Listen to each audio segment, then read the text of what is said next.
So we want to solve the following system using Cramer's rule. So the first step is going to rewrite the system as using matrices in the form AX equals B, where X is the column vector X, Y, Z, and B is the column vector with the constant here 2, 1, 0. And so that means that A is going to be the matrix with entries that are the coefficient of the linear equations. So here the coefficient are -1, 4, 3. The second line has 0x, 2y, 2z, 1x, -3, 5. So in order to use Cramer's rule, we have to find the determinant of A. So I'm going to use the method with dealing with the product of the diagonal, and you add up all those products minus what's going on the anti-diagonal. So here I'm going to rewrite it as the matrix, and then I'm going to rewrite the first two columns of that matrix next to it. You can do expansion, row expansion form, or column, but I'm going to use the shortcuts here for that. And so what I do here, what's on the diagonal, the product of the diagonal, I'm going to add them up, and I'm going to subtract the anti-diagonal. Okay, so if I do that, I get -2 times 5 is -10, plus 4 times 2 times 1 is 8, plus 3 times 0, so that's 0, so I'm done with that, minus what's going on the anti-diagonals. So here the first one is going to be 6. The second one is the anti-diagonal is -6 times -1 is 6, so I subtract that, so I get -6. And the last anti-diagonal, there's a 0, so it's going to be 0. So here the determinant of A is going to be equals to, that's -2 minus 12, so it's going to be -14. And so X is going to be, to find X, we're going to have to find the determinant of the matrix that you obtain by removing the first column of A and replacing the first column of A, so -1, 0, 1, by the column vector 2, 1, 0. So 2, 1, 0, and then I rewrite after that A. And again, I'm going to do the same method as I say by repeating the first two columns, multiply the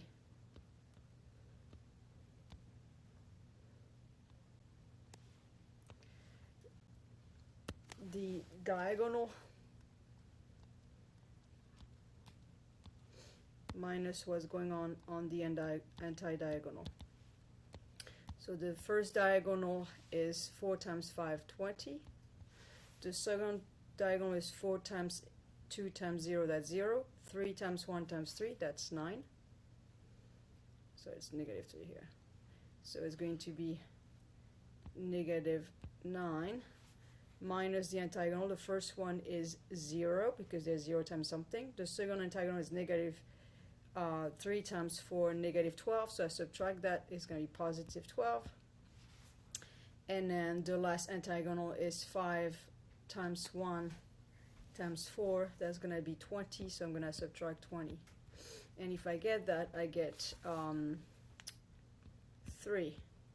So that means that X is the determinant of that matrix, which I find to be 3, over the determinant of A, which is -14. So X will have a value of -3 over 14. And I do that for every single one of this. So now this is for the x. For the y, same thing. When I look at the determinant of the matrix A by replacing now the second column by the column vector 2, 1, 0.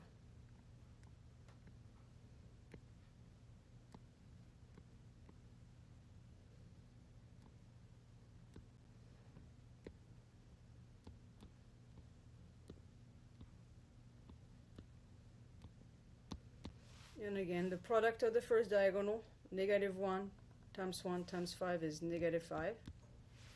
The second diagonal is 2 times 2 times 1 is 4. And the third diagonal is 3 times 0, so it's going to be 0. Then the first anti-diagonal is 3, so I negate that.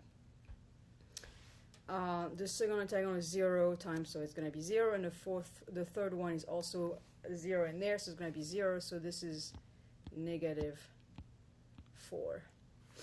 And so that means that y is going to be equals to -4 over -14, or 2/7. And then similarly here, to find z, I used the matrix A, where I replaced the last column of A by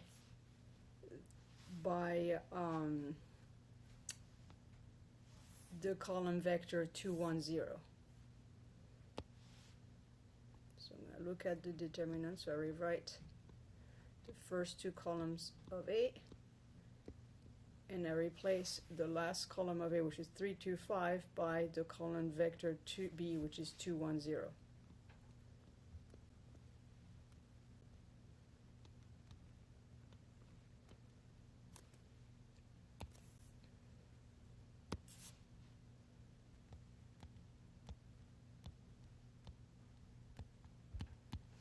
So the first diagonal, there's a 0, so it's going to be 0. The second one is 4.